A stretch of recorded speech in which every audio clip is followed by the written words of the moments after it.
Patient अक्सर मेरे से पूछते हैं कि डॉक्टर साहब जो अकल दाढ़ है यानी कि आखिरी दाढ़ है इसे हमें निकलवा देना चाहिए या नहीं। अस्सलाम वालेकुम, मेरा नाम है doctor Mohammad Usman Gani and I am assistant professor and specialist orthodontist. Wisdom molar होता है या अकल दाढ़ होती है, ये 17 to 25 ईयर्स की एज के अंदर रप्ट करती है। तो अक्सर ये होता है कि हमारे जबड़े में जगह ही नहीं होती, तो इस वजह से ये टेढ़ी हो जाती है। तो कुछ केसेस के अंदर हम लोग एडवाइस करते हैं कि इसे निकलवा देना चाहिए और कुछ केसेस के अंदर हम लोग एडवाइस करते हैं कि इसे नहीं निकलवाना चाहिए। फॉर एग्जांपल अगर दांत बिल्कुल अगर सीधा आ रहा है तो उसे हमने नहीं निकलवाना, और अगर इसमें थोड़ी बहुत सोजिश भी हो रही है तो हम लोग क्या करेंगे कि इसका माउथ वॉश तैयार करेंगे घर पे।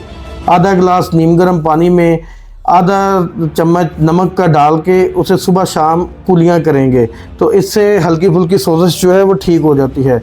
और अगर दांत सीधा ना हो यानी कि ये टेढ़ा आ रहा हो या इसकी डायरेक्शन अगले वाले दांत की तरफ हो और उसमें खाना फंसना शुरू हो जाए, तो उस सूरत में फिर हम लोग कंसीडर कर देते हैं कि इसे निकलवा देना चाहिए। या आपके पीछे वाले मसूड़े में मसलसल सोजिश है या सोजिश आ जाती है, मुंह के ऊपर आ जाती है, तो उस सूरत में भी दांत को निकलवा देते हैं। या ये अगले वाले दांत को कैविटी बनाने लग जाए, अगर इसके अंदर भी कैविटी बन जाए तो भी हम लोग अक्सर इस दांत को निकाल देते हैं। और याद रखें कि जब विजडम मोलर्स को हम लोग निकालते हैं तो एक तो ये बहुत पेनलेस प्रोसीजर होता है और उसको रिप्लेस करने की भी ज़रूरत नहीं होती। तो अगर तो ये आपको तंग कर रहा है तो इसे निकलवा देना चाहिए, और अगर ये आपको तंग नहीं कर रहा तो इसे प्रोफाइलेक्टिकली नहीं निकालते। और मज़ीद इस तरह की इन्फॉर्मेशन लेने के लिए हमारे चैनल को सब्सक्राइब करें, और अगर आपको मेरी ये वीडियो पसंद आई है तो इसको लाइक और शेयर करें और कमेंट से आगाह करें।